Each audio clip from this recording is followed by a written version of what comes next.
So yun, good day, hello mga idol, welcome back to my channel. Meron tayong gagawing welding machine, napakaliit lang.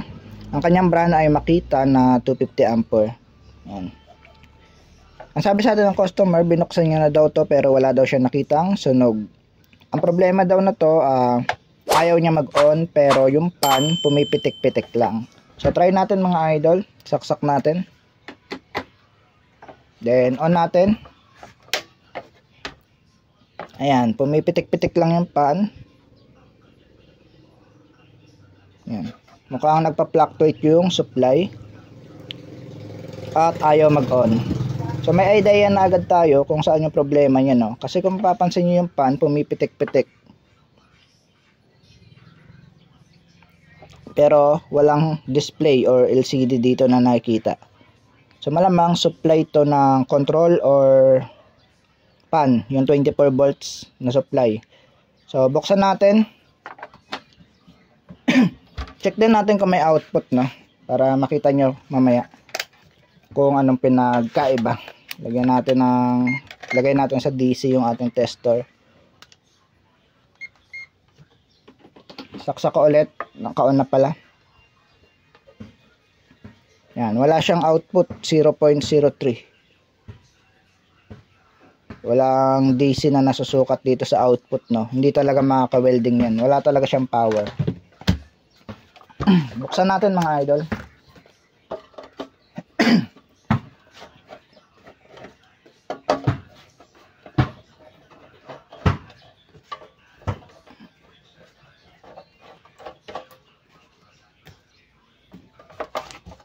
Kung gusto niyo matuto mag-repair ng ganito, panoorin nyo yung video natin, huwag nyo skip.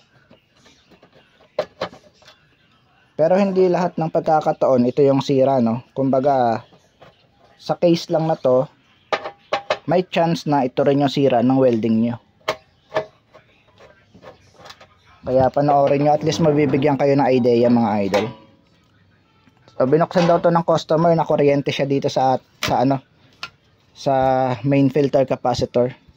So ibig sabihin stuck yung kuryente sa main filter, no. Tsukatan natin kasi sinaksak natin eh. Baka makakuryente rin tayo. So sa mga nagdi-DIY diyan or nakapanood ng ating YouTube, so wag nyo yung hawakan yung main filter agad. Ayan, meron nga, no, 55. May stuck nga siya yung kuryente. Nakuryente daw siya diyan eh. Or baka nakasaksak, hinawakan niya. So saksak natin ngayon kung saan ba yung problema. Pero I think nandito yung problema sa kanyang isa pang power supply, ito yung may transformer na yan. So baka kasi magkamali kayo, meron pa isang transformer dyan, ayan o, nasa loob. Pero sa IGBT naman yan, ayan, sa IGBT naman yan yung transformer na yan, para yan doon sa kanyang signal voltage. Ito naman ay para sa supply ng control board. Ayan yung 24 volts na supply. Kailangan may supply to na 24 volts. Para madali, dito kayo magsukat sa pan ng 24 volts, no? Dito sa mismong pan. Yan. Sukatan natin yung mismong pan. Kita ba? Saksak natin. Naka-on na pala, hindi ko na napatay yung switch. Ayan. O, tama nga tayo, no? Fluctuate yung voltage. 3, bumabagsak ng 1, 2, 3, 1. Tapos yung pan, pumipitik-pitik lang. Ayan, o.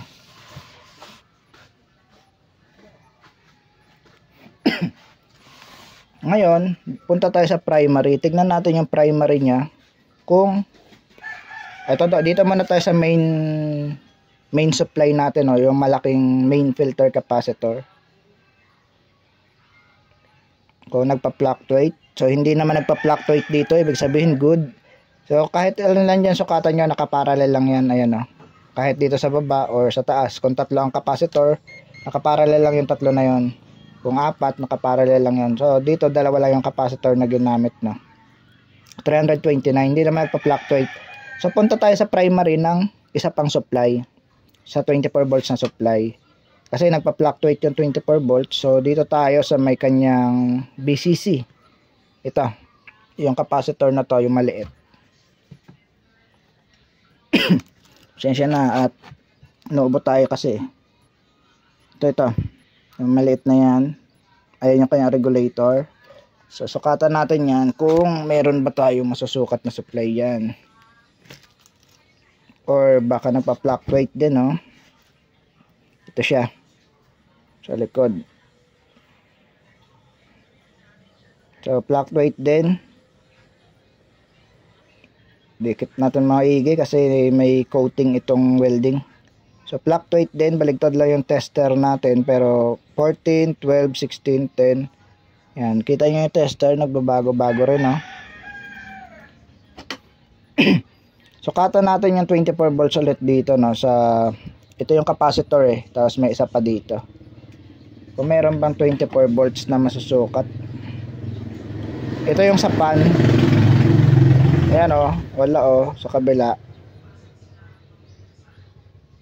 Yan, wala rin. Una natin gagawin dito, check natin yung secondary nung supply na yun kung meron bang shorted na parts. Discharge lang muna natin yung laman ng anong main filter natin.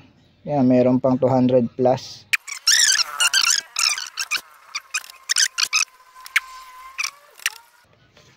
So, tingnan natin yung secondary. Kita ba? Lagay natin to sa continuity. Kung tutunog ba. Okay naman. So, mukhang nasa primary yung problema kaya nagpa-fluctuate, no? Wala, hindi tumutunog yung tester. Ibig sabihin, good. Yan. Kung tutunog man, dapat mawawala, no? Pag binaligtad nyo, ito, tutunog ulit to pero mawawala. Ayan. Baligtarin natin. Ayan, no? Nawawala naman kapag tines. Okay, mukhang nasa primary yung problema na to. Check natin yung Okay naman din yung primary. Wait lang. Isa pang capacitor. Ayun. Confirm huli ng mga idol kung alin yung nagka-problema. Yung isang capacitor, tuloy-tuloy yung buzzer natin. Tatlo kasi ang capacitor niya. Ito, tapos ito. So, diyan nagka-problema kaya nagpa-fluctuate yung voltage. Baligtarin natin, baka sabihin nyo, Kasi saka yung reading, kahit hindi mo natitignan yung yung sa reading na lang, kahit saglit mo lang ganunin, kita mo na agad 0.3 yung reading. Ibig sabihin shorted. Kumpara mo dito, pag tumunog yan, hindi magre-read ng 0.3 yan. Yan, o. Tutunog lang, pero ang reading niya, OL, open line. Yan, o. Open line, hindi nagbabago, pero tutunog. Yan, o. Pero dito, tumunog, pero yung reading, 000.3. Ibig sabihin shorted. Pansin nyo, pinagkaiba ng yung saka dito, good, defect. Ano ba yun? Yan, o, ito yun siya. Tatlo kasi capacitor, no? Ito yung sa primary niya. Ito yung sa secondary para sa pan. At ito naman yung sa control board. So, nagka-problema yung supply sa control board. Kaya nagpa-fluctuate. At saka, kaya wala rin tong display. Kasi, walang supply yung control board mo. Yung sa pan, nadamay na lang yung kasi magkasama na lang yung dalawa halos. Nagkaiba na lang yung pinaggalingan ng diode. Yan. Ayan, may diode dito, may diode doon. So, yung isa dyan sa pan at yung isa ay sa control board. Ayan. So, ang gagawin natin para malaman natin kung dito ba sa board yung problema or dito sa may kanyang control board LCD yung problema. Ihang natin to. Ayan, o, kasi natatanggal naman eh. Sukatan natin ulit or tignan natin ulit kung tutunog pa ba yung circuit. Ayan, hindi na. OL na siya. Pag binaligtad mo, tutunog pero mawawala. Pero OL yung nakasulat. Open line. Ayan, o. Diba? Kung magkaroon man siya ng resistance, babalik siya sa open line. tsaka hindi umaabot ng 0.3. Ngayon, na-confirm na natin na nandito yung problema, no, sa kanyang LCD. Nandito na rin ata ang control board niya sa loob. Wala kasi ako nakikitang control board dito sa mismong circuit. Ayan, no, wala. Gagawin natin, try natin siyang i-on. Ayun, gumana na yung welding natin. Umikot na yung blower ng tuloy-tuloy. Sukatan natin yung yung 24 volts kanina na sinasabi ko, kung meron ba. Yung sa may supply ng ng pan. Ayan, meron na siyang 24 volts. So tingnan natin yung supply ng control board kung ilan. Yan, meron na siyang 15 volts. Yung ibang control board, 24 volts na supply. Yung iba naman 15. Yung iba 5. Ngayon, para sigurado kayo, kung sakali, dito kayo mag-check sa may pan. Kasi yung pan laging 24 volts yung nakalagay. 23.9. Okay, meron na. Kung na-confirm na natin, sa tinanggal natin na to, nandito yung problema or may shorted dito sa kanyang board sa harap. Sa kanyang LCD at control board. Mukhang nandito yung control board sa loob eh. Gagawin natin, tanggalin natin yung LCD niya ito. So nandito yung problema sa wire na to papunta doon. Baklasin ko muna. Pag magbabaklas kayo, lagyan nyo karton kasi baka dumikit yung screw nyo.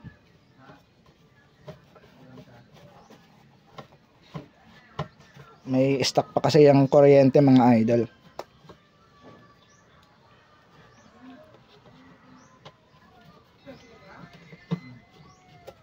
So kukunin ko muna yung microscope ko para at least maliliit na kasi yung circuit dito, at least makita nyo rin. Masama, kaya naman ito i-repair ng walang microscope, pero dahil nagbablog tayo para makita nyo kung anong pyesa yung may problema, no, kung alin dito. Unang bukas pala tong welding na to, wala pa siyang ka-repair kahit isa. Ay, ito pala yung knob nya, hindi pa natanggal. So ito, ayan natin. Ayan, ito lang yung loob ng ating harapan. Ang gawin natin, nandito nga ito nga yung magko-control.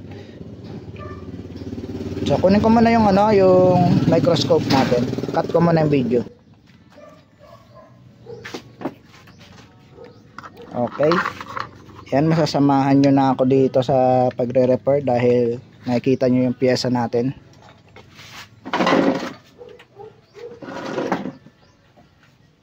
Kita ba? Kailangan nakaharap sa inyo para at least kita nyo na, no? Di ba masilaw? Babaan ko ba yung ilaw ng microscope? Silaw kasi pag sa camera, sa personal maliwanag. Kita nyo naman ata, no? Patayin ko flash ng cellphone. So yan, or babaan ko konti yung ilaw ng ating microscope.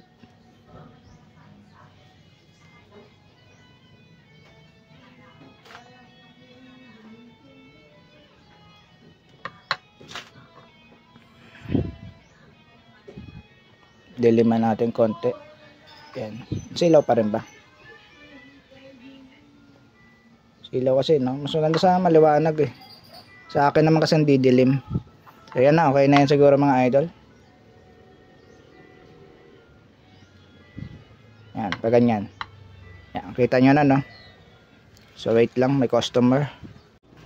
So okay na mga idol, okay na siguro sa inyo yan. Hindi na masilaw, no? Okay, simulan na natin yung pagto-troubleshoot dito.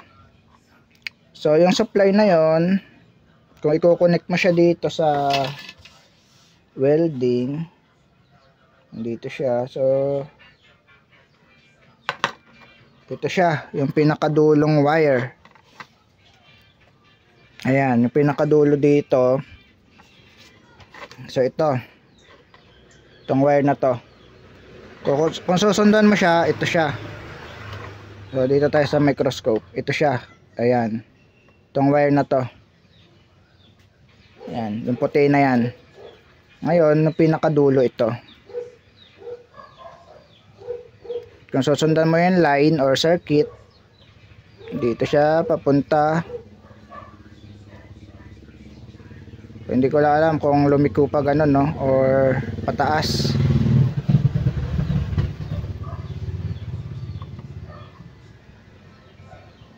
Tapos sa ilalim ng circuit, kung mapapansin nyo, meron pa isang circuit. Ayan, no. Kita ba? Hindi yata kita eh. Pababa. Tingnan natin kung meron ditong circuit na mukhang ito lang yung circuit na galing dito sa ilalim ng terminal. Ayan, ito lang circuit na may lumabas na circuit. Ground na kasi itong ano eh, malapad na to eh. Malamang ito pa ganon. Pa ganyan. Taas natin, no, para mas malawak yung range. Malamang ito pa ganon, tapos pababa dito.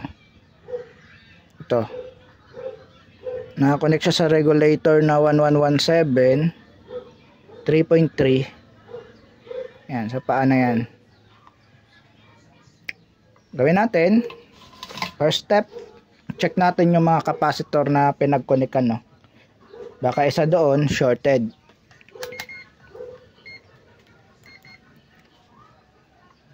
So dito siya papunta, no. Check natin to. Ayun. May shorted dito sa part na to. Ayan, no. Tumutunog yung tester 0.3.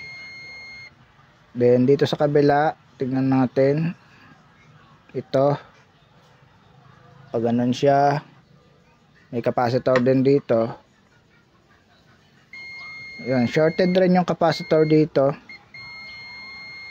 So hang natin muna itong dalawang capacitor, ito tapos ito, para malaman natin kung alin dyan yung may problema, no.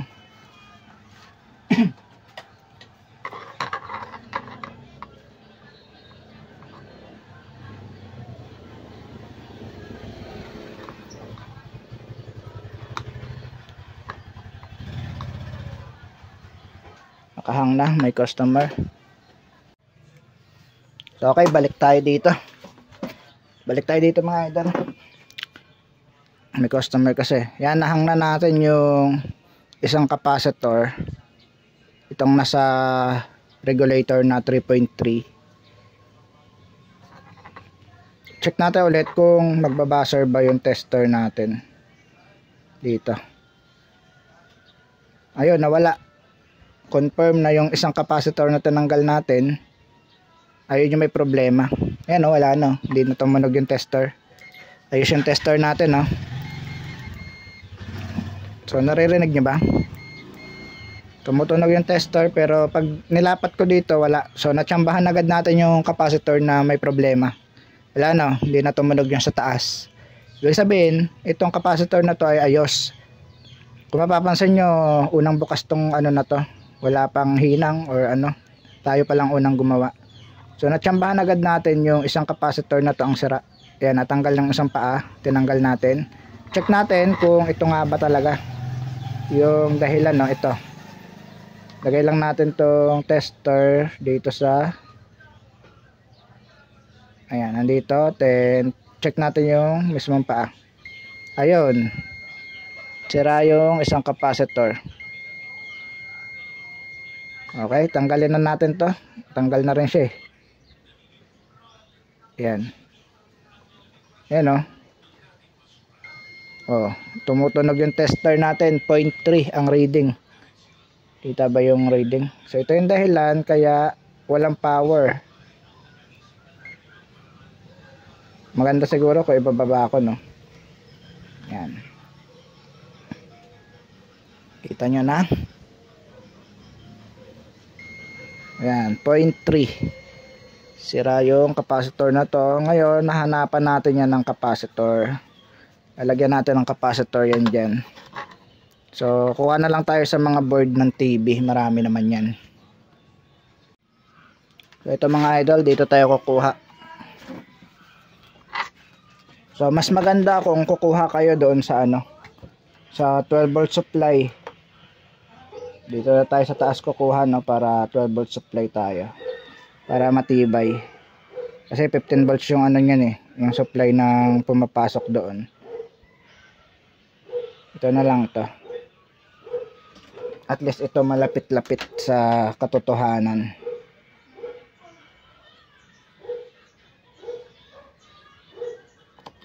Ayaw makuha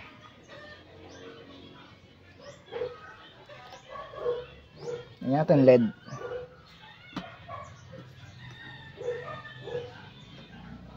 Pag ayaw makuha mga idol, lagyan nyo ng LED.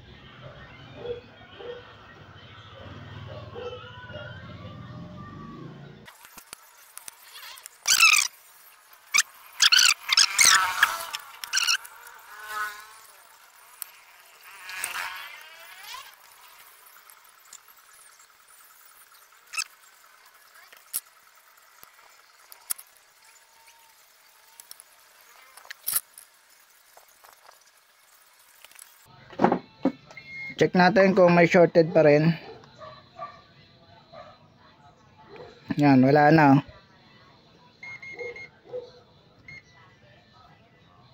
Okay na, hindi na shorted. Wala na. Siyempre wala na rin yan dito, no, sa kabila. Okay, try natin ikabit ito kung mag-on na ba. Kabit lang muna natin, wag muna natin tornilyuhan. Mayan na natin tornilyuhan kapag gumana na, no.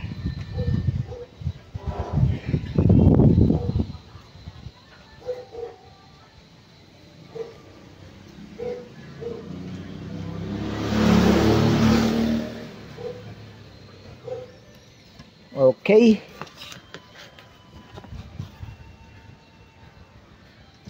Saksak natin mga idol.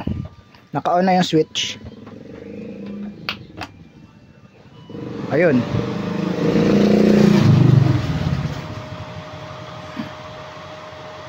Gumana na 20 ampere. Baligtad.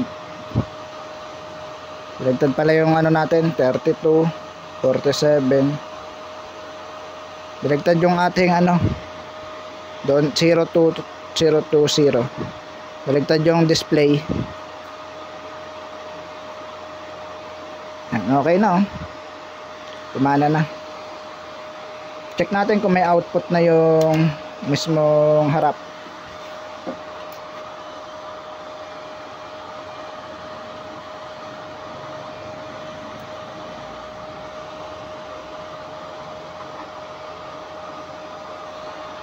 Yan, negative 67. Baligtad lang yung test probe.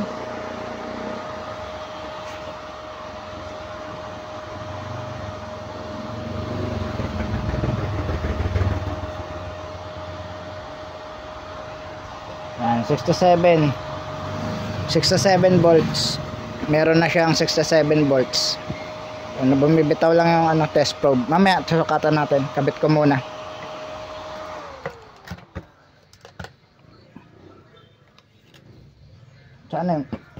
Sana yung sira. Nawala yung sirang pyesa mga idol. So, hindi ko na napakita sa may-ari yung sirang pyesa. Nahulog ata.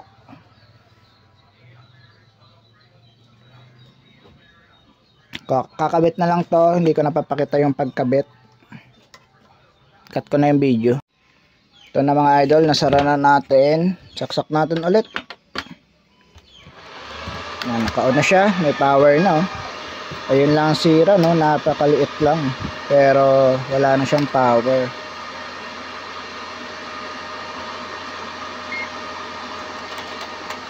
Yan. Sukatan natin kung meron na ba. Yan, meron na siyang 67 volts. Kanina wala Taas natin yung amperahe kung tumataas. Yan, tumataas naman. So hindi ko lang ito matitesting kasi ang dala ng customer sa atin isang piraso lang na yung nilalagyan lang ng welding rod. Yung ground wala, hindi niya dala yung wire. Siya nang bahala mag-testing, pero meron na yan kasi may output naman at nababago naman yung amperahe. Ayan o, 250 ito eh. O yan, 250. Okay na.